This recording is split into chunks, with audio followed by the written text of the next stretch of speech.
미국 사회에서는 예전에는 동양 사람들에 대한 어떤 그런 이미지는 그렇게 긍정적이었다고는 말 못해요. 케이팝, 한국 드라마, 한국 영화의 영향으로 인해서 좀 많이 익숙해졌기 때문에 미국인들이 한국인을 좀 많이 알아보는 사람들이 이제 많아졌고, 한국인들은 공적인 장소에서 조금은 조심스럽고 예의 바른 태도로 상대방을 대하기 때문에 그런 태도로서 한국인들을 좀 구별한다고 합니다.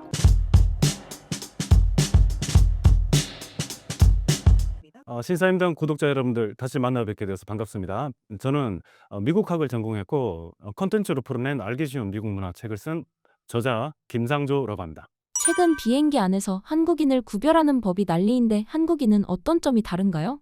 제가 가르쳤던 학생들 중에서 승무원으로 지금 근무하고 있는 친구들이 있습니다. 그래서 어제 그 중에 한 명에게 그 승무원으로 근무하면서 겪었던 좀 한국인이 좀 다르게 보이는 그런 모습은 어떤 게 있었나, 개인적인 어떤 경험을 조금 공유를 좀 해주면 어떻겠나라고 부탁을 했는데, 이렇게 답장을 보냈더라고요. 그 본인 생각에 한국 승객들은 첫 번째로 좀 빠릿빠릿하다고 그러더라고요. 보딩 할 때나 또는 하기, 그러니까 비행기 내릴 때 오버헤드 캐빈에서 가방을 미리 챙기고, 자, 승무원의 지시를 좀 잘 따르는 편이라고 해요.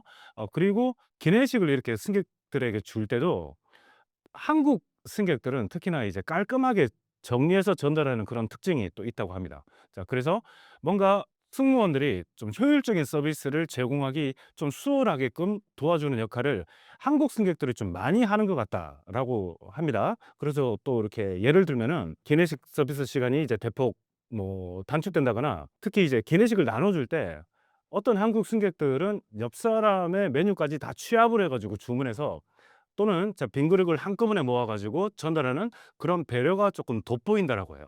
자, 그리고 승무원 졸업생 이야기로는 요즘에는 이제 한국인 승객이지만은 그 한국인 승객이 한국어로 이렇게 말을 걸어 주지 않는 이상은 웬만하면 영어로 응대를 한대요. 저 왜 그러냐고 이렇게 물어봤더니, 어떨 때는 한국인 승객인 줄 알았는데 중국인 승객이고, 중국인 승객인 줄 알았는데 한국인인 경우가 워낙 이제 많아졌더라고요.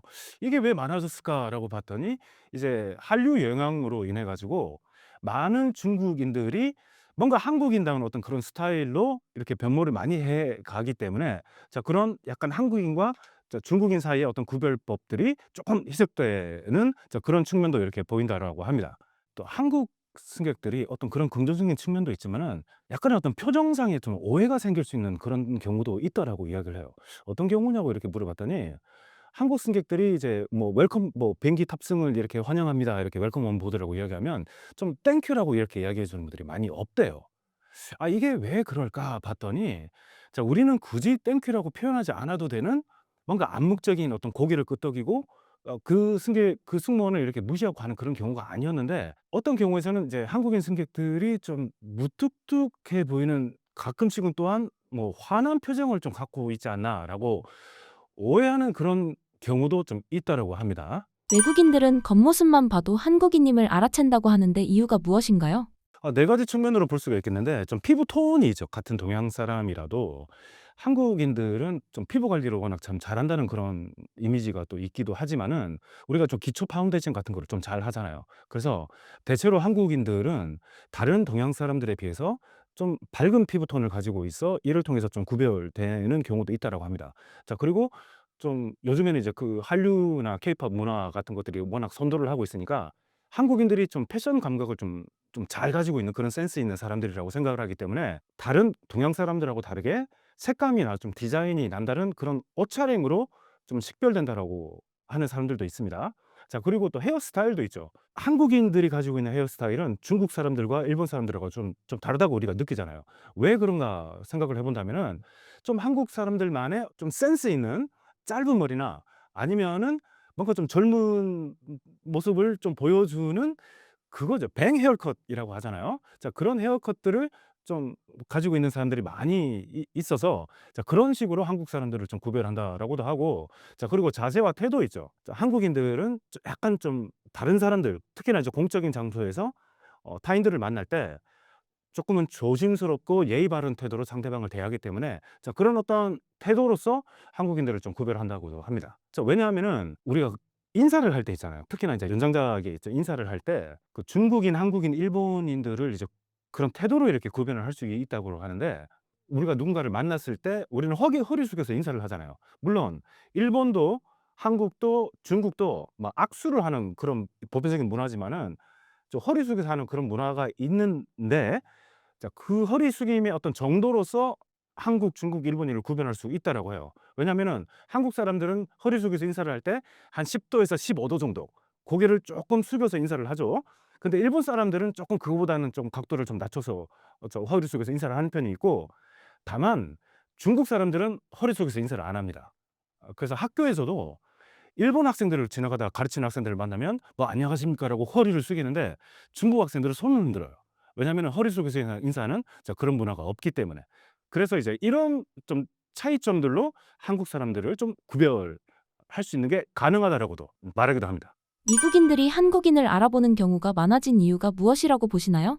뭐 대표적으로 이제 케이팝, 한국 드라마, 또 한국 영화의 영향으로 인해서 뭔가 한국인의 어떤 이미지와 문화가 미국인들에게 점차 좀 많이 익숙해졌기 때문에, 뭐 그런 면에서 미국인들이 한국인을 좀 많이 알아보는 사람들이 이제 많아졌고, 특히 이제 젊은 세대를 중심으로 좀 많아졌고, 자 두 번째, 자 인적 교류가 예전부터 계속해서 증가를 해 왔잖아요.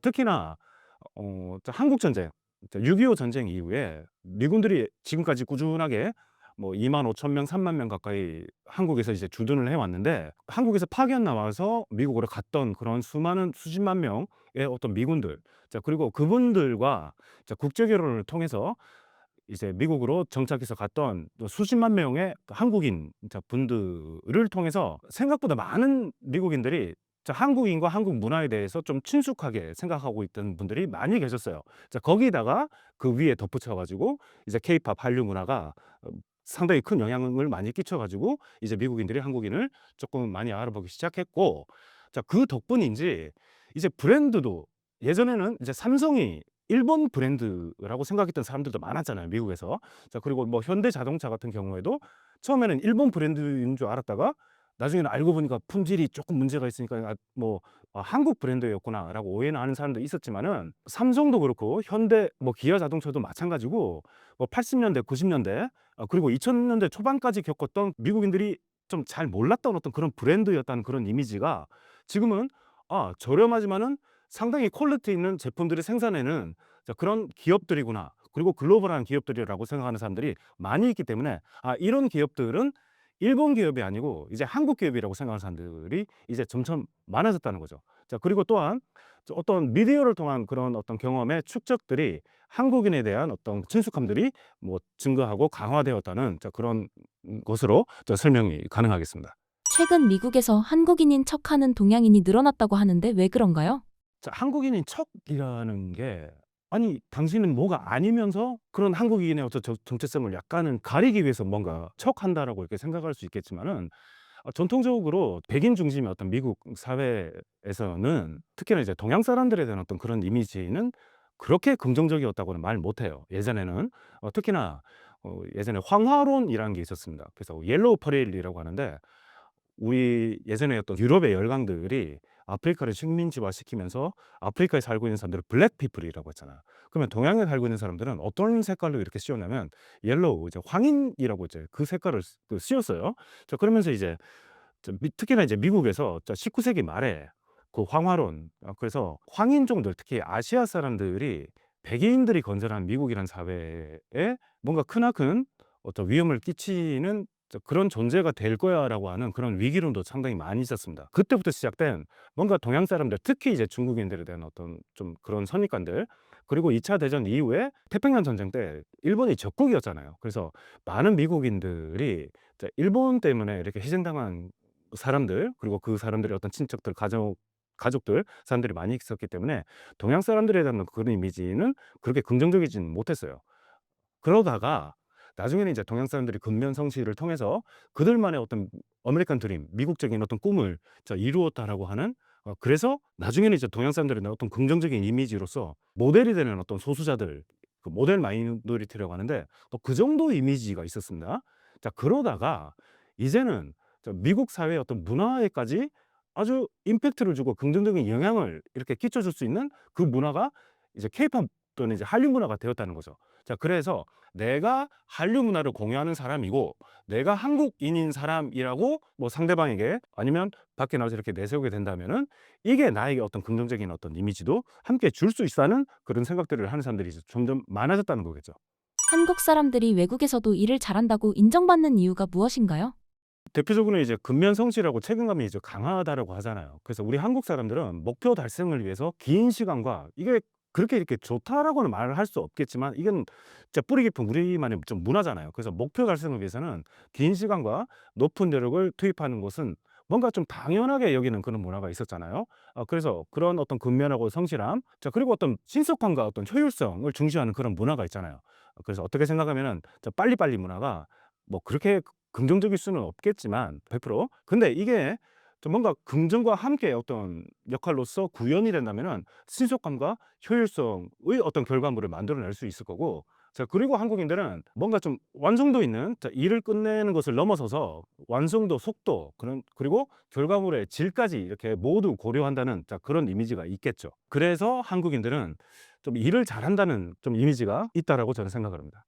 한국과 달리 미국은 국민에 대한 복지 시스템이 많이 부족하다는 게 사실인가요? 미국이 한국보다 복지 시스템이 부족하다는 말은 이제 부분적으로 사실 같습니다. 자, 특히 이제 의료, 육아, 그리고 사회보장 부분에서, 자, 미국은 다른 선진국 대비 공공복지 지출 비율이 낮고 이제 개인 부담이 크다는 측면에서 한국보다는 좀 부족하지 않나라고 자, 느끼는 것 같습니다. 먼저 그러면 의료 복지를 좀 한국 시스템과 미국 시스템을 이제 비교를 해보면, 뭐 당연히 우리나라는 자, 국가에서 제공하는 자, 국가 건강보험 제도가 있죠. 그래서 우리나라는 공적보험 중심이라서 뭐 진료비의 60에서 70%는 공공보험이 이제 건강보험이 이제 보장을 하고, 보통 우리가 병원을 가면은 병원비에 한 3만 원, 병원비가 한 3만 원 정도가 나오죠.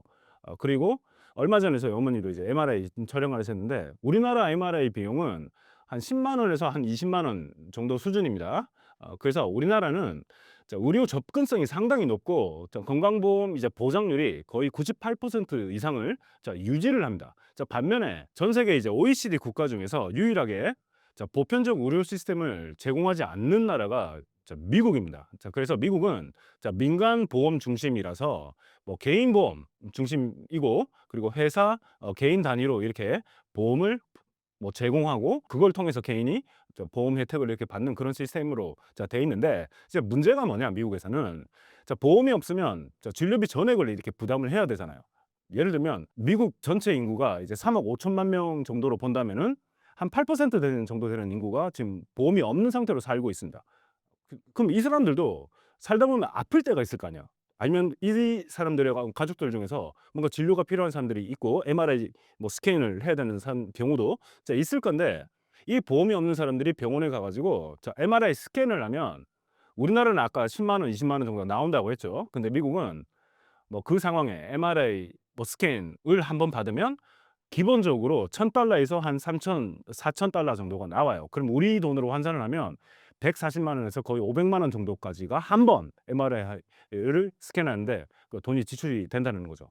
또 예를 들어서 또 제가 이제 의료비 실제 사례, 한국과 미국의 어떤 차이점을 좀 설명드리겠습니다. 요즘에 좀 환절기가 좀 심해지잖아요. 그래서 감기 걸린 사람들이 많이 있던데, 독감이나 감기 진료를 받아서 병원에 가면 우리나라는 한 만 원에서 2만 원 정도만 내면 돼요. 근데 미국에서는 기본적으로 이렇게 독감이나 감기 걸려서 병원에서 진료를 받으면 뭐 진료비 그리고 처방전 받는 것까지 해서 80에서 150달러, 그래서 11에서 한 20만 원 정도가 나옵니다. 자, 그리고 이제 출산을 할 때 제왕절개가 있죠. 우리나라는 150에서 한 200만 원 정도면 제왕절개가 가능한데, 자, 미국에서는 최소 만에서 15,000불 정도가 나와요. 그러면 우리 돈으로 하면은 거의 한 뭐 1,400, 한 2천만 원 정도가 나오고, 자, 그리고 응급 상황이 생길 경우가 있잖아요. 근데 우리나라 응급 진료는 5만 원에서 10만 원 정도가 되지만 미국 응급 진료는 한 번 서비스를 받는데 뭐 우리 돈으로 말하자면은 뭐 150에서 거의 한 700만 원 정도까지가 나온다는 거죠.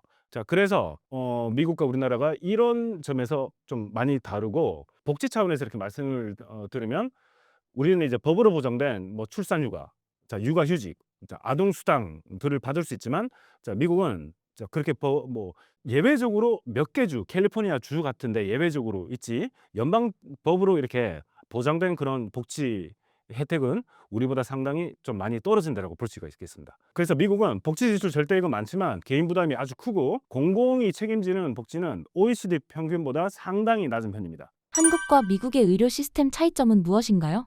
특히 이제 미국은 민간 보험 중심이라고 아까 말씀드렸잖아요. 그래서 수백 개의 어떤 민간 보험회사, 예를 들면 우리나라에서는 뭐 실손보험 같은 거 우리가 들잖아요. 그런 보험, 민간 의료 보험사에서 미국은 의료보험을 사야 돼요. 개인이 그런 보험을 이제 구입을 해야 되는데, 이 문제가 뭐냐면 의료보험을 판매하는 각 회사마다 규약 같은 게 다 달라요. 보장 범위도 다르고, 그리고 개인이 책임지는 책임 보장 어떤 뭐 비율도 이렇게 달라질 수 있기 때문에, 그리고 약관들도 상당히 복잡하게 돼 있기 때문에 사람들이 이해하기가 상당히 쉽지가 않는 그런 시스템으로 되어 있고, 이런 어떤 의료 시스템을 시장에 맡겼기 때문에 의료비 자체가 이렇게 좀 비싸죠. 그러면 이렇게 미국 의료비를 또 비싸게 하는 이유가 또 뭐가 있나라고 하면, 이게 민간 보험회사에서 가입된 보험자의 의료비를 청구를 받으면 이렇게 처리를 해주는 그런 시스템으로 됐기 때문에 전체 미국인들이 지출하는 의료비에서 그 행정 비용 있죠. 그래서 병원에서 의료보험회사로 청구를 해서 청구를 받은 회사에서 이런 심사를 하고, 이 규약에 따라 뭐 보장되는 것도 보장해주고 안 되는 것도 안 되고, 최종적으로 이렇게 보험 가입자에게 통보하는 그런 과정에서 발생하는 행정 비용이 거의 15에서 20%를 차지한다라고 그래요.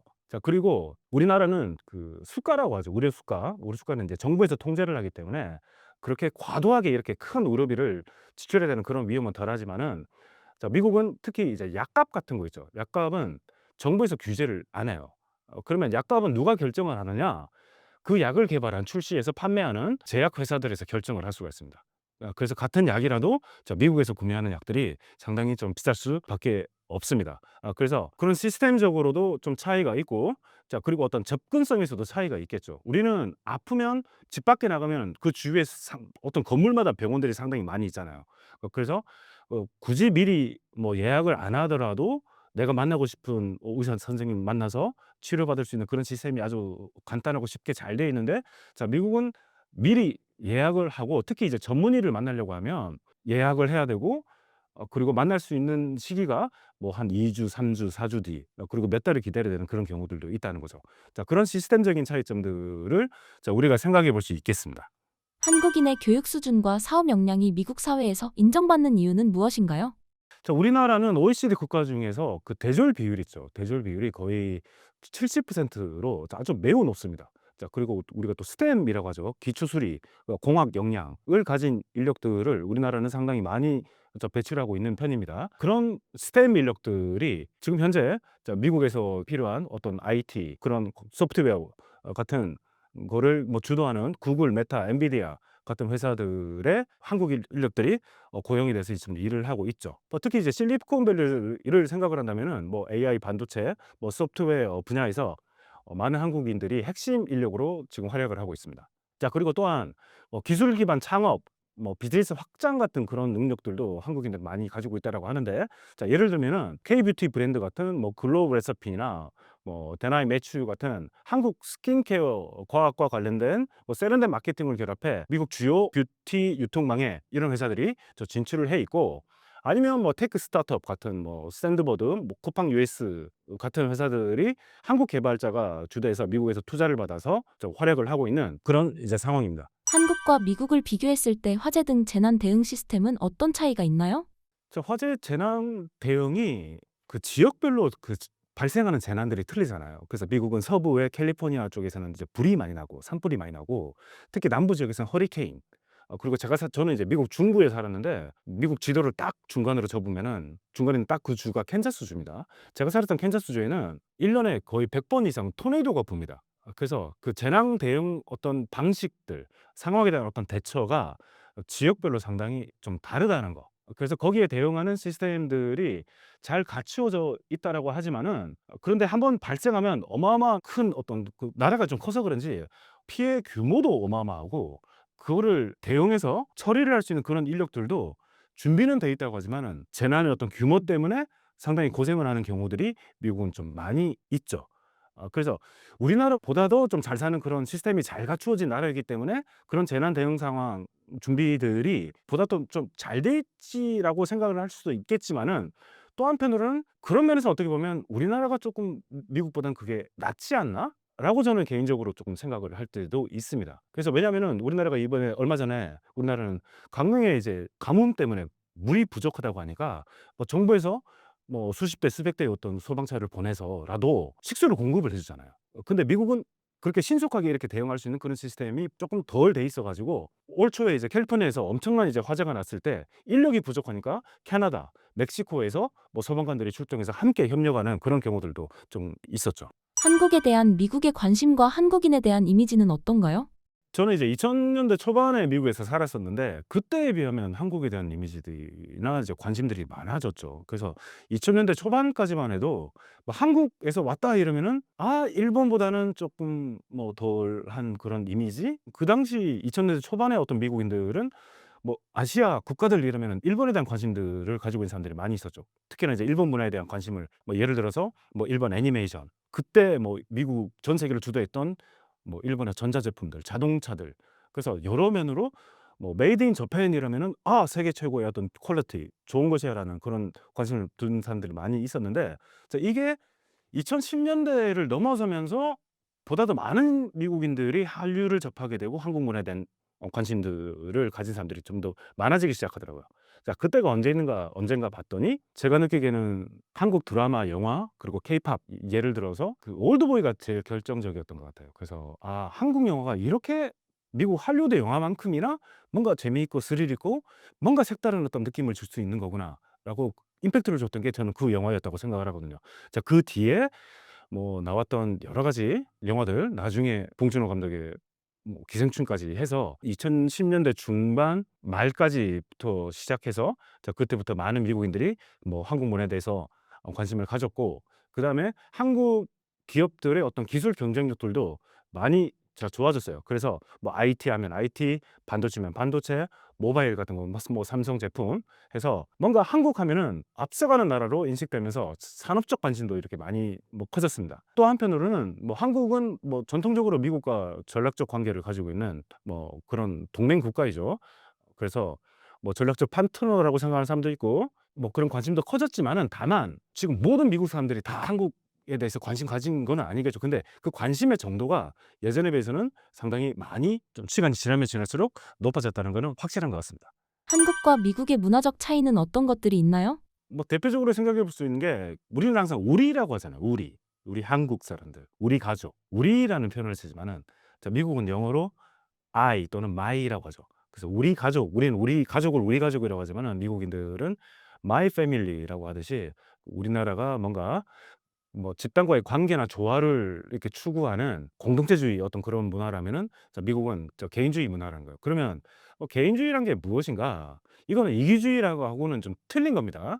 미국적인 어떤 개인주의라는 것은 내 자신이 한 선택에 대한 책임은 내가 지고 그 선택을 이루기 위해서 끝까지 이렇게 노력을 하고 뭐 추구한다는, 자 그런 게 미국적인 개인주의 같습니다. 그래서 '내가 이 역할을 맡겠다. 이게 내 책임이다.'라는 식으로 개인이 먼저 나서서 책임이 지는 경향도 많이 있는 것 같습니다. 근데 반면에 우리나라는 그런 어떤 공동체주의이기 때문에 뭐 팀 프로젝트라는 것 같은 거를 하면은 자 모두가 함께 맞춰 나가야 한다는 그런 분위기가 강하고, 자 구성원이 먼저 양보하거나 동의를 구하는 그런 문화가 미국 문화와 좀 차이가 있는 것 중에 하나인 것 같고, 두 번째 자 위계 및 존중 문화 같은 게 있는데, 우리는 좀 위계를 중시하잖아요. 여전히 뭐 나이, 계급 또는 사회적 지위에 따른 위계가 좀 여전히 좀 분명한 나라입니다. 그래서 뭐 상사나 연장자에게 존댓말을 쓰고 예의를 갖춰야 한다는 자 그런 기대치가 있죠.